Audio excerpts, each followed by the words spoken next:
Kuasa hukum dari Teddy Minahasa, Hotman Paris Hutapea, menilai strategi dari tim kuasa hukum Linda Pujastuti dan Dodi Prawiranegara salah strategi, sehingga Jaksa Penuntut Umum atau JPU akhirnya tetap menuntut dengan hukuman yang cukup berat. Selain itu, menurut Hotman, ia meyakini bahwa Teddy Minahasa kliennya bisa bebas demi hukum jika mengacu pada KUHAP, meski tidak bisa dipungkiri bahwa opini publik bisa saja mempengaruhi putusan hakim pada akhirnya nanti. Berikut pernyataan Hotman Paris mengenai hal ini. Dengan memfokuskannya ke Teddy, maka seolah-olah akan ringan atau akan bebas klien mereka. Itu suatu strategi yang total salah. Lihat kasus Sambo mengenai perintah atasan ke ajudan, kurang apa lagi? Tapi kan kena semua. Sekarang Dodi kenapa? 20 tahun. Jadi strategi mereka itu total salah. Itu aja. Harusnya mereka fokus bagaimana membela kliennya dari segi pelanggaran hukum acara dan juga dari aspek bahwa ini salah pasal. Salah pasal. Harusnya ada pasal yang harus itu undang-undang narkoba itu ada pasal yang khusus untuk penyidik. Kalau ini kan yang diterapkan ini ada pasal untuk rakyat, untuk publik gitu loh. Mengenai pasal undang-undang narkobanya salah pasal. Ya. Anda yakin bahwa harusnya Teddy bisa bebas langsung? Kenapa? Kalau dari hukum acara, ya. Dari hukum acara ya. Kalau dari hukum substansi, seperti saya bilang tadi, kita lihat di tingkat pengadilan negeri, biasanya hakim tingkat pertama itu sangat kurang kuat menerima tekanan publik. Karena ini perkara narkoba. Artinya akan melihat ada potensi nanti hakim akan menyampaikan putusan setelah nanti tuntutan itu tidak objektif karena ada opini publik. Bukan, dalam semua perkara pengaruh publik sangat mempengaruhi. Saya tidak mengatakan tidak objektif, tapi hakim adalah manusia. Dalam semua perkara opini publik sangat mempengaruhi. Itu aja, apalagi ini narkoba. Jadi di tingkat pengadilan negeri itu paling sering terjadi. Makanya banyak kasus itu berubah di tingkat banding kasasi PK. Kan ini adalah strategi jangka panjang. Karena menurut undang-undang pelanggaran hukum acara, ingat ini yang paling penting. Pelanggaran hukum acara hukum formal berakibat dakwaan batal. Dan hampir semua saksi ahli dalam persidangan ini yang saya tanya juga mengatakan begitu, termasuk bahkan Dr. Eva, saksi dari JPU. Saya tanya begini-begini, ya batal demi hukum, batal demi hukum.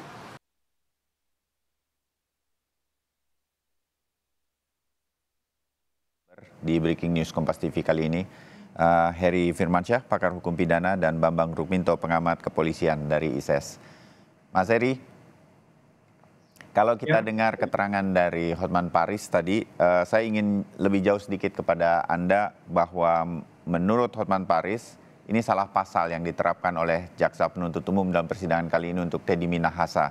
Jadi kalau hal semacam ini harusnya ada khusus untuk para penyidik atau anggota kepolisian khususnya, bukan yang untuk publik atau umum begitu. Menurut Anda, Mas Heri? Ya, sah-sah saja ya Mas Bayu, namanya kuasa itu ingin menggoyahkan dalam tanda petik keyakinan atau imannya jaksa penuntut umum kan, agar keyakinan yang dia yakini tadi, nilai keyakinan itu yang ingin disampaikan. Sah-sah saja, tapi tentunya kita juga melihat dari perspektif yang lain ya, bahwa ini kan masalah konkretnya ada barang bukti gitu ya. Barang bukti itu berkaitan dengan penyitaan, berarti kaitan dengan satu tindak pidana yang sudah dilakukan. Nah, apakah kemudian penguasaannya boleh dilakukan secara serampangan, gitu kan? Tidak adakah prosedur yang mengatur hal itu? Kalau itu mau dikaitkan dengan penerapan pasal yang salah tadi, misalnya adalah kewenangan penyidik, cuman penyidiknya ini salah aja, begitu ya.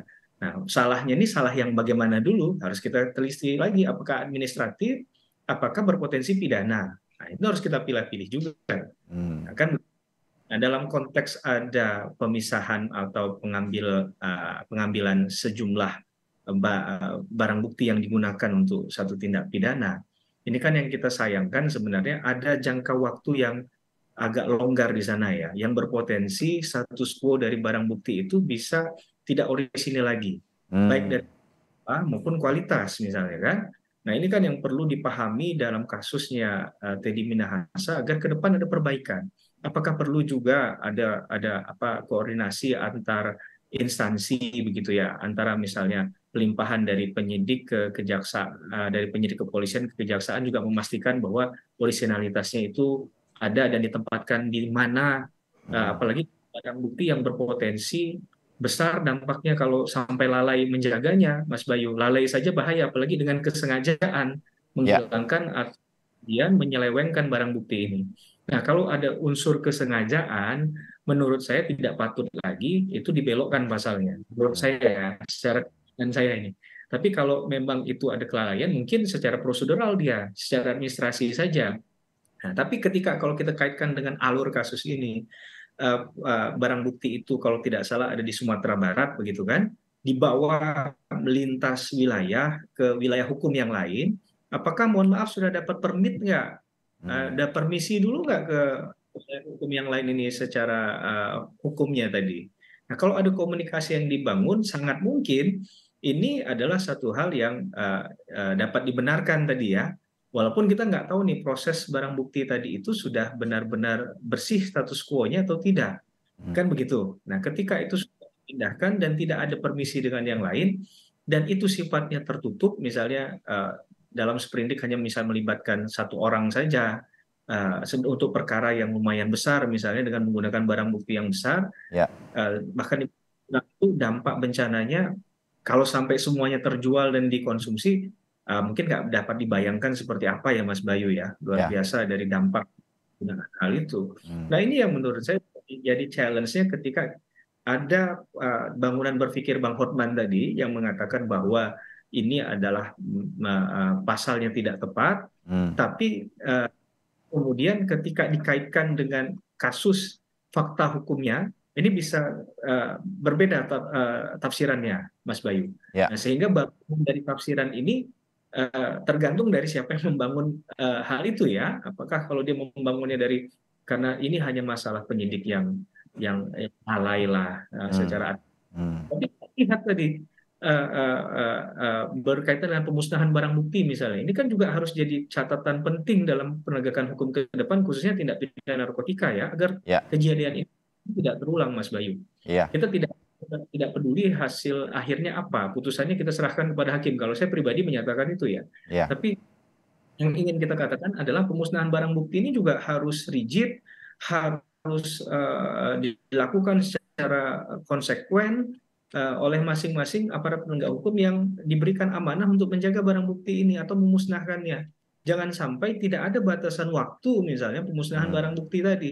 Dengan tidak batasan waktu tadi, maka mengganggu kepastian hukum terhadap eksistensi dari barang bukti itu.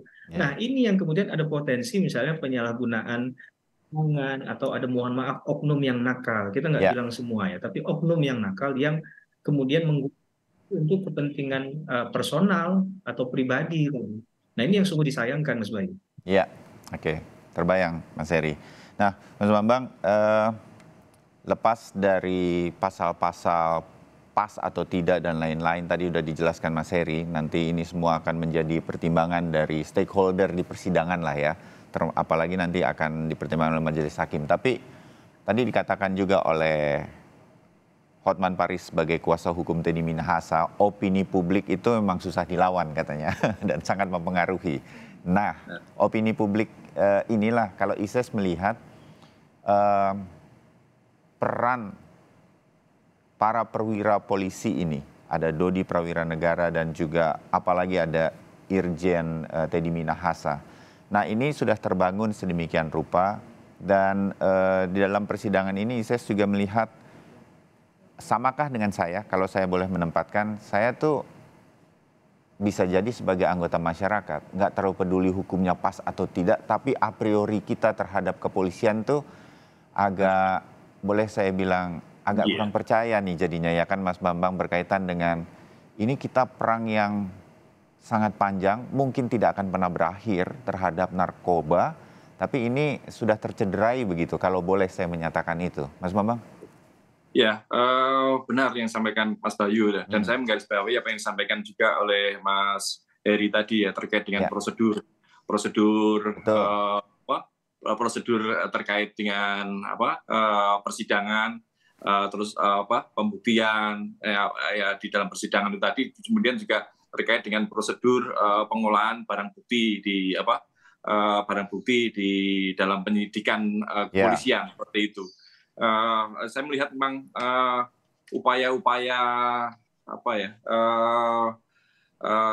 kesengajaan atau ketidaksengajaan terkait dengan kesalahan prosedur itu seringkali terjadi.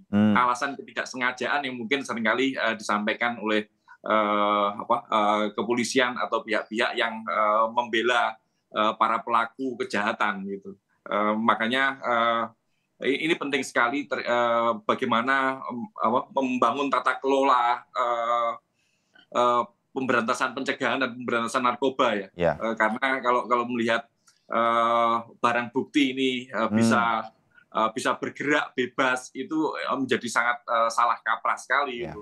Karena kalau ini tidak diamankan, siapa yang mengamankan dan bagaimana kontrolnya ini tidak dibangun, ya ini akan terulang lagi. Oknum-oknum itu akan selalu mencari peluang untuk membuat atau mengeruk keuntungan pribadinya gitu dengan menjual menjual barang bukti atau mengolah pasal-pasal seperti itu. Dan kasus terkait dengan kasus Pak Teddy Minahasa ini kan tidak tunggal gitu.